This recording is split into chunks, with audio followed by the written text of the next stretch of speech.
So, hello everyone, this is Shank Tiwari from the Mahakal Tutorial Scholar and I once again warmly welcome to all of you who are watching this video. So, students, tagline में आपने आज देख लिया होगा कि हम लोग subject verb agreement के पोर्शन को कवर करने वाले हैं। मैं आपको टोटल इसके 75 रूल्स बताऊंगा और उसको समझने के बाद में आपको कभी भी सब्जेक्ट वर्ब एग्रीमेंट में प्रॉब्लम शायद नहीं आएगी। क्लियर? एंड 99% नहीं आएगी। क्लियर? 1% हम लोग छोड़ देते हैं because emergency can be any way. So कुछ लोगों के माइंड में चल रहा होगा कि सर आप पार्ट ऑफ स्पीच कवर कर रहे थे, सडनली आपने स्किप करके ये। तो स्टूडेंट्स, हम लोग पार्ट ऑफ स्पीच को कंटिन्यू करेंगे। ये जो लेक्चर मैं अपलोड कर रहा हूँ ये स्पेशल डिमांड्स की, बिकॉज कुछ स्पेशल या फिर कह लो कि कुछ बच्चों ने ये डिमांड करी थी कि सर हमें सब्जेक्ट वर्ब एग्रीमेंट में बहुत इशू है, तो मैंने बोल दिया है कि मैं ये अपलोड कर दूंगा। So because as a teacher एक स्टूडेंट और टीचर के बीच में ट्यूनिंग तभी बेस्ट बनती है जब उसको कोई चीज टफ लगे स्टूडेंट्स को और एक टीचर उसको सिंपलेस्ट वे में एक्सप्लेन कर दे, तो वो टीचर उस बच्चे के लिए बेस्ट टीचर बन जाता है। Clear?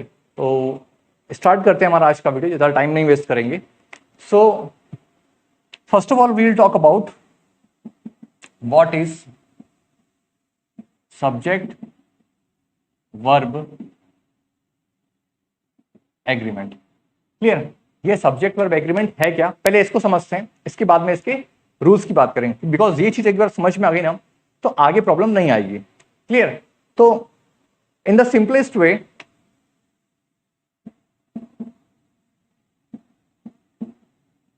in the simple subject verb definition implies that the subject of the sentence and the verb of the sentence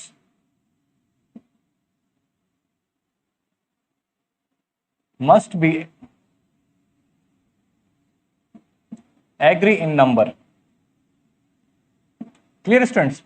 तो पहले हम बात करते हैं कि सब्जेक्ट वर्ब एग्रीमेंट होता क्या है।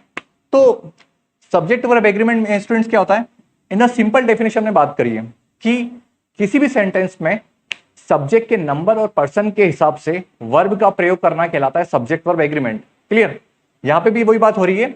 In the simple subject verb definition क्या कहती है, that the subject of the sentence, sentence का जो सब्जेक्ट होता है एंड जो सेंटेंस की वर्ब होती है वो मस्ट बी एग्री, वो आपस में सहमत होना चाहिए नंबर के हिसाब से। नंबर के हिसाब से मतलब ये समझो कि if our subject is singular we use singular helping verb और verb, and if our subject is plural we use plural verb. कहने का मतलब ये कि अगर सेंटेंस का सब्जेक्ट सिंगुलर है तो हम लोग सिंगुलर वर्ब यूज करेंगे और अगर सेंटेंस का सब्जेक्ट प्लूरल है तो हम लोग प्लूरल वर्ब यूज करेंगे। क्लियर है? ये जो 75 रूल्स है स्टूडेंट्स, ये सारे इस एक रूल पे ही डिपेंड है। क्लियर? कहने का मतलब ये है कि सारे रूल्स आके एक ही बात समझाते हैं कि सेंटेंस में अगर सब्जेक्ट सिंगुलर है तो आप सिंगुलर वर्ब यूज करो और सेंटेंस में अगर सब्जेक्ट प्लूरल है तो आप प्लूरल वर्ब यूज करो। आई होप ये चीज समझ में आई होगी। और ये भी चल रहा होगा कि सर जब सारे रूल्स एक ही बात बोलते हैं तो 75 रूल्स पढ़ाने की जरूरत है। तो स्टूडेंट्स मैं फिर से बता दूं कि इंग्लिश में हर एक टॉपिक देखने में बहुत ही सिंपल लगता है, लेकिन जब आप उसकी डेप्थ में जाएंगे ना तो वो प्रॉब्लम क्रिएट करता है। ऐसे ही आपको चीजें समझ में आ जाएंगी कि क्या है, लेकिन जब उसको हम लोग नेक्स्ट लेवल पे पढ़ेंगे ना तो आपको पता चलेगा कि ये क्या है। क्लियर? तो पहले इसको रफ करते हैं, उसके बाद आगे बात करते हैं। आई होप कि आपको सब्जेक्ट वर्ब एग्रीमेंट समझ में आएगा कि क्या कह रहा है। सो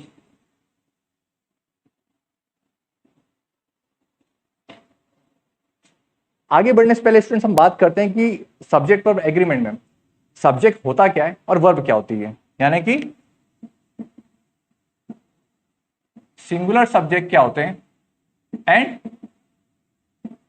प्लूरल सब्जेक्ट क्या होते हैं। तो पहले सिंगुलर सब्जेक्ट की बात करते हैं। तो प्रेजेंट सिंपल टेंस से बात करते हैं, यानी कि tense in the sense subject हो गया हमारा यहाँ पे he, she, I, it, Ram, Radha, the boy, you the girl. Clear. And plural subject में हो जाएगा हमारा students you, they, we, Ram and Shyam, and the boys and the girls. ये हो गए स्टूडेंट्स हमारे सिंगुलर सब्जेक्ट और ये हो गए प्लूरल सब्जेक्ट, यानी कि he, she, it, I, Ram, Radha, the boy, you, the girl. Clear. अब एक चीज और बता दो स्टूडेंट्स कि इट जो है वो सब्जेक्ट नहीं है, उसको सब्जेक्ट के रूप में यूज किया जाता है। किस लिए यूज किया जाता है? समय, मौसम, दूरी और डिस्टेंस को शो करने के लिए। मीन टू से, जैसे कि मैं बोलूं कि राम खेलता है तो राम प्लेस, इसमें राम सब्जेक्ट हो गया। ऐसी बारिश हो रही है तो हम बोलते हैं ना इट्स रेनिंग, वहां पे इट जो है सब्जेक्ट के रूप में काम कर रहा है। क्लियर। इट जो है सब्जेक्ट के रूप में काम कर रहा है बिकॉज इट को जो है सब्जेक्ट यानी कि समय, दूरी, मौसम और डिस्टेंस के लिए, और जब छोटे बच्चे होते हैं जिसमें मेल और फीमेल का डिफरेंस नहीं करना होता है उसमें भी इट का यूज किया जाता है, तो इसलिए हम लोग यहाँ पे इट को सब्जेक्ट के रूप में यूज करते हैं। तो सिंगुलर सब्जेक्ट हमारे ये वाले हैं, ये नोट डाउन कर लेना। एंड प्लूरल सब्जेक्ट हो गए हमारे ये वाले, ये भी नोट डाउन कर देना। अब इसके बाद बात करते हैं कि सिंगुलर वर्ब क्या होती है और प्लूरल वर्ब्स क्या होती है, जिससे हम कॉन्सेप्ट को और अच्छे से एक्सप्लेन कर पाएंगे।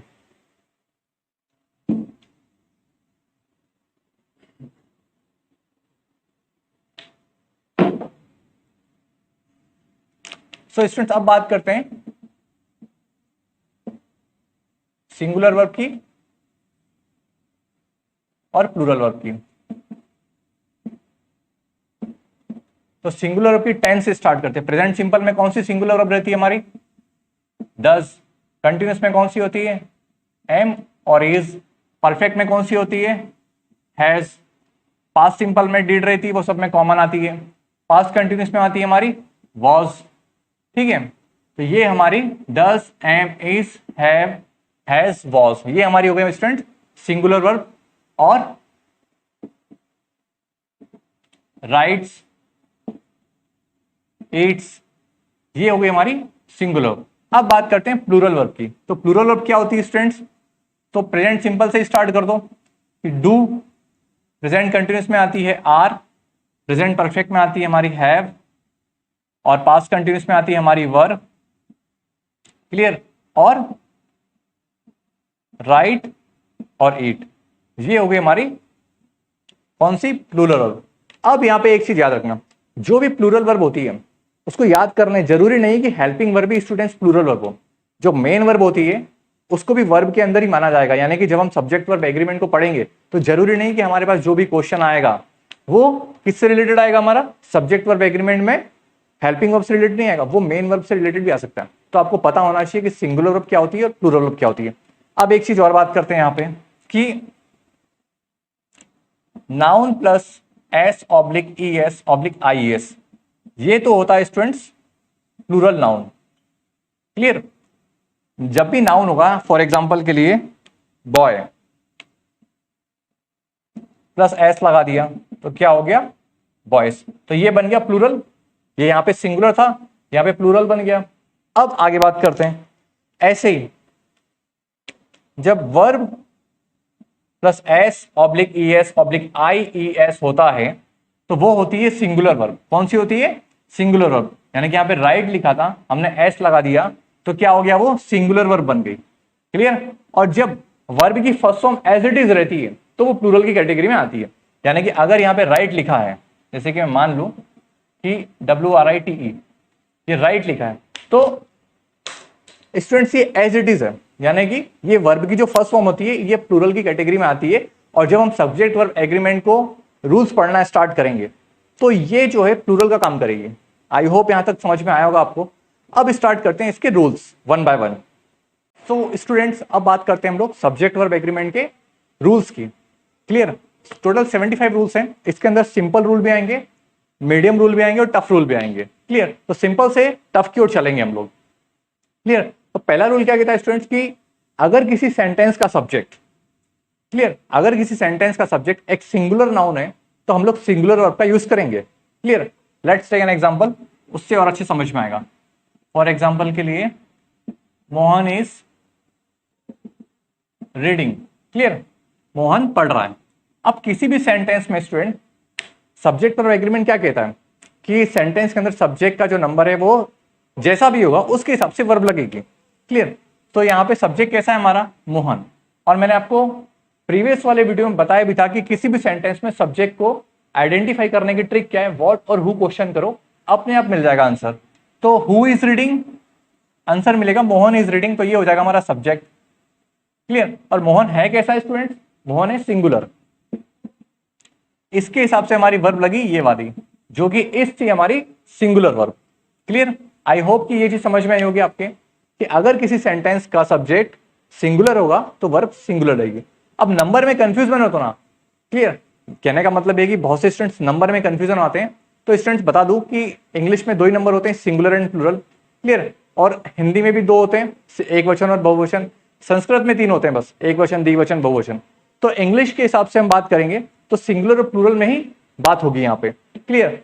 If our subject is singular we use singular verb, and if our subject is plural we use plural verb. Clear है? तो नेक्स्ट रूल की बात करते हैं। ऑलराइट स्टूडेंट्स, तो नेक्स्ट रूल यानी कि रूल नंबर 2 की बात करते हैं। आई जो होता है, अगर किसी सेंटेंस का सब्जेक्ट आई हो तो वहां पे सिंगुलर और प्लूरल दोनों वर्ब आती है। कुछ लोग बोलते हैं कि सर आई प्लूरल सब्जेक्ट होता है, तो पहली चीज तो स्टूडेंट्स ये ध्यान रख लो कि आई जो है सिंगुलर सब्जेक्ट ही होता है। फिर से सुन लो, आई सिंगुलर सब्जेक्ट ही होता है।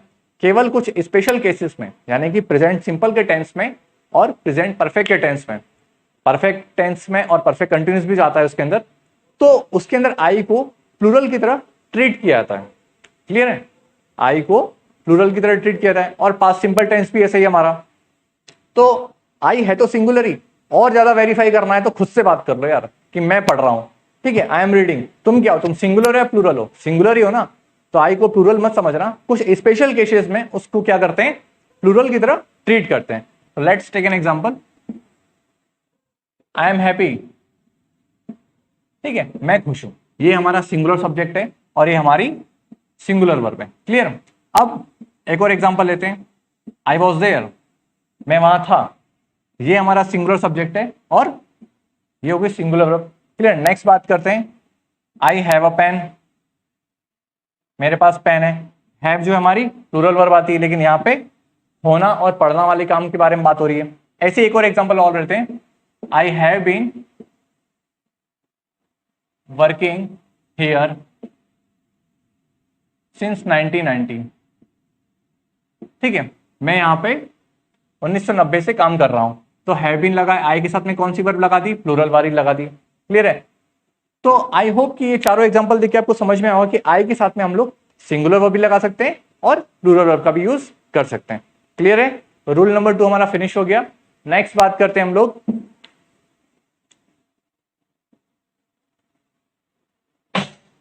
ऐसे स्टूडेंट्स यू जो होता है, यू जो है सिंगुलर सब्जेक्ट के रूप में भी होता है और प्लूरल सब्जेक्ट के रूप में भी यूज होता है, लेकिन जो वर्ब लगती है ना उसके साथ में वो हमेशा प्लूरल लगेगी। क्लियर? यू का प्रयोग सिंगुलर सब्जेक्ट के रूप में भी होता है और प्लूरल सब्जेक्ट के रूप में भी होता है, लेकिन जो उसके साथ में वर्ब का प्रयोग होता है वो कौन सी यूज होगी उसके साथ में? वो प्लूरल यूज होगी। फॉर एग्जाम्पल के लिए देखो, यू आर वर्किंग हियर। ठीक है, तुम यहां काम कर रहे हो। यू हमारा कौन सब्जेक्ट है, भले सिंगुलर हो या प्लूरल, लेकिन वर्ब कौन सी लग रही है साथ में? प्लूरल की वर्ब लग रही है। क्लियर है? तो आई होप जितने भी यू वाले सेंटेंसेस आएंगे वहां पे हम लोग क्या करेंगे? प्लूरल वर्ब का यूज करेंगे। क्लियर? नेक्स्ट रूल की बात करते हैं।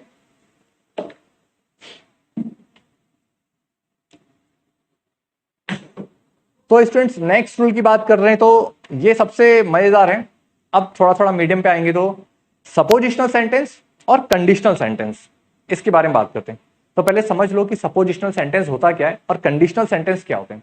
तो सपोजिशनल सेंटेंस वो होते हैं जिसमें हम सपोज करते हैं, यानी कि कोरी कल्पना जो भविष्य में शायद कभी पॉसिबल ना हो या फिर उसके दूर दूर तक यानी कि पॉसिबल होने की संभावना ना हो। जैसे कि मैं तुम्हारी जगह होता। अरे मैं तुम्हारी जगह कैसे होता यार, तुम अपने पेरेंट्स के हो, मैं अपने पेरेंट्स का हूं। ठीक है, काश में शेर होता। ठीक है, उसमें इफ, एज तो, ही विशिश, शी विशिश, ऐसे वाले वाक्य आते हैं। क्लियर? तो ऐसे वाले सेंटेंस में क्या करना है, जब कोई कल्पना नजर आ रही है, तो उसमें हमें सब्जेक्ट कैसा भी हो, वर्ब कोई सी भी हो, हमें वर का यूज करना है। किसका? WERE। फॉर एग्जाम्पल के लिए मैं बोलता हूं, अगर मैं तुम्हारी जगह होता तो क्या होता? If I were you. Basically I के साथ में पास्ट टेंस में लगता क्या है स्टूडेंट्स? वॉस, बट हमने क्या लगा दिया यहाँ पे? वर, जो कि बिल्कुल करेक्ट है, वो रॉन्ग नहीं है। क्यों लगा दिया? क्योंकि ये एक सपोजिशनल सेंटेंस है। ठीक है, मैं तुम्हारी जगह होता इसलिए। क्लियर? ऐसे ही if I were a lion, काश में शेर होता। अरे मैं कैसे शेर होता यार, मैं ह्यूमन हूं। ठीक है, तो आई होप कि इसे समझ में आ गई होगी सपोजिशनल वाली। अब बात करते हैं कंडीशनल सेंटेंस की, कि कंडीशनल सेंटेंस में क्या होता है। तो कंडीशनल सेंटेंस में स्टूडेंट्स क्या होता है कि जो भी हमारे वाक्य होते हैं, जैसे कि अगर तुम मुझे पैसे दोगे मैं तो तुम्हें पढ़ाऊंगा। एग्जांपल लेते हैं,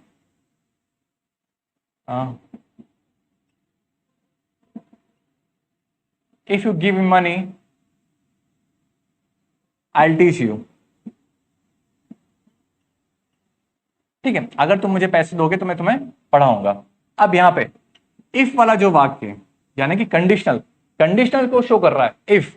क्लियर है?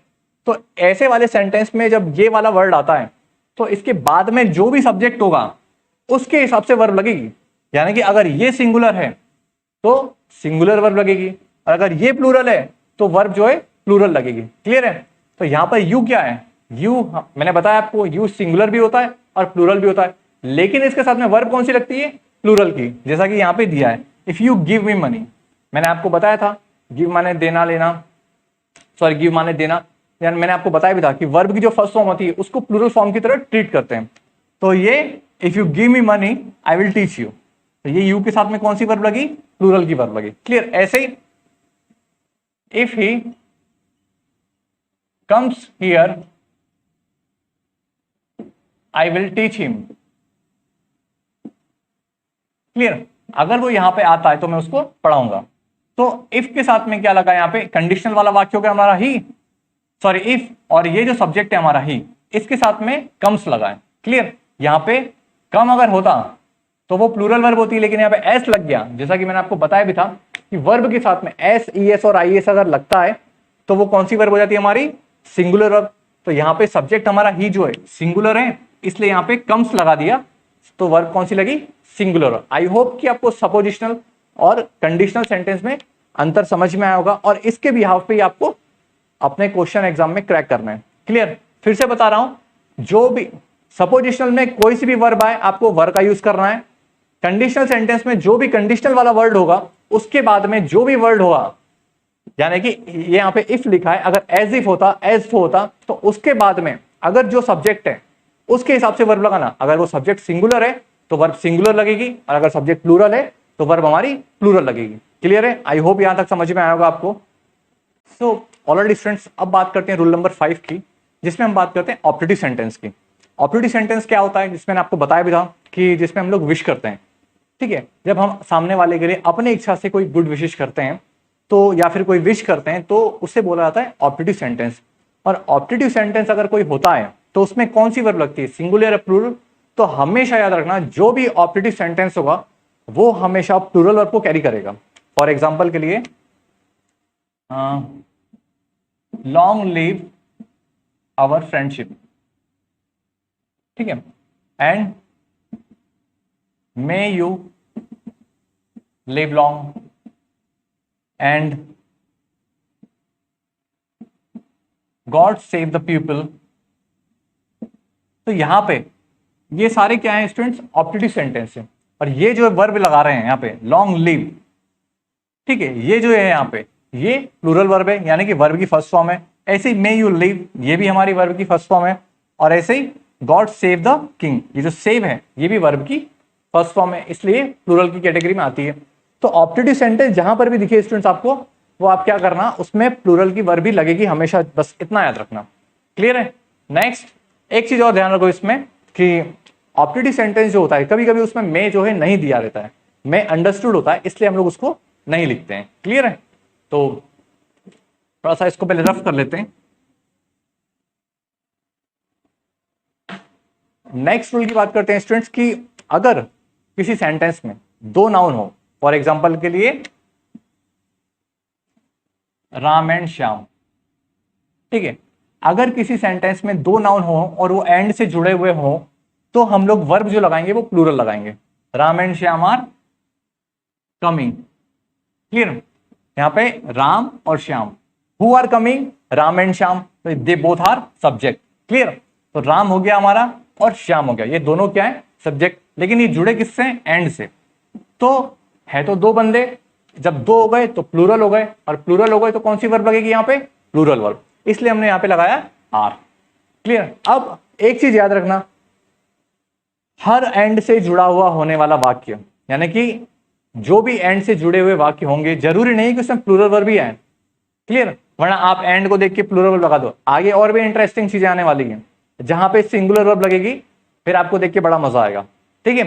तो ये रूल नंबर 6 हमारा फिनिश होता है। नेक्स्ट स्टार्ट करते हैं।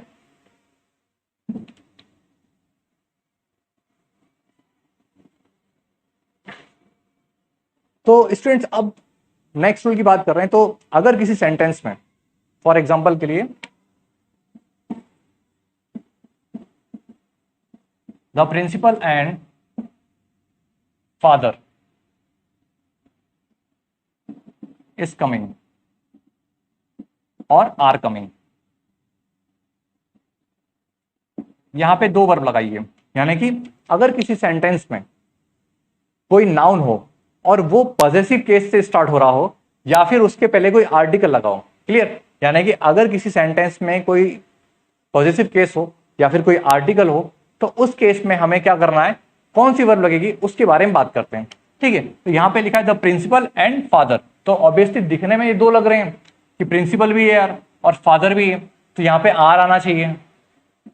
लेकिन एक चीज याद रखना स्टूडेंट्स, अगर किसी सेंटेंस में कोई वाक्य अगर इन चीजों से स्टार्ट हो रहा है, यानी कि पॉजेसिव एडजेक्टिव से, पॉजेसिव एडजेक्टिव क्या होते हैं, माय, योर्स, आर्स, ये सारे हो जाते हैं पॉजेसिव एडजेक्टिव, या फिर उसके पहले कोई आर्टिकल लगाओ, जैसे कि आर्टिकल यहां से कौन कौन से हमारे, ए एंड द।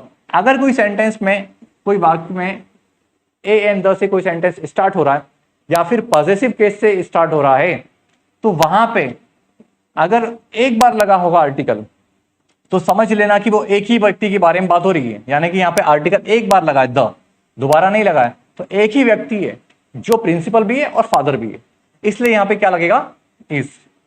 ये थोड़ा सा टफ है, फिर से ध्यान देना इसको, यहां ध्यान, ठीक है।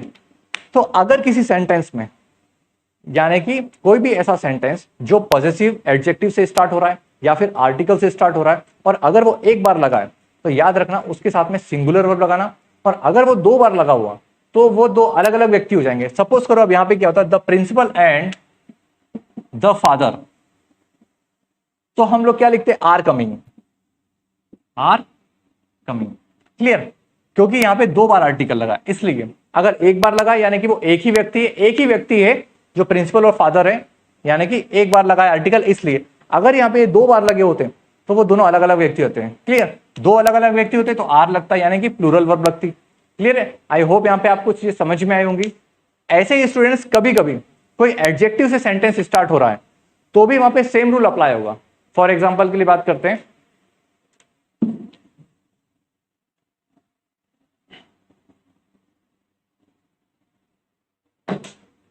For example a black and a white dog,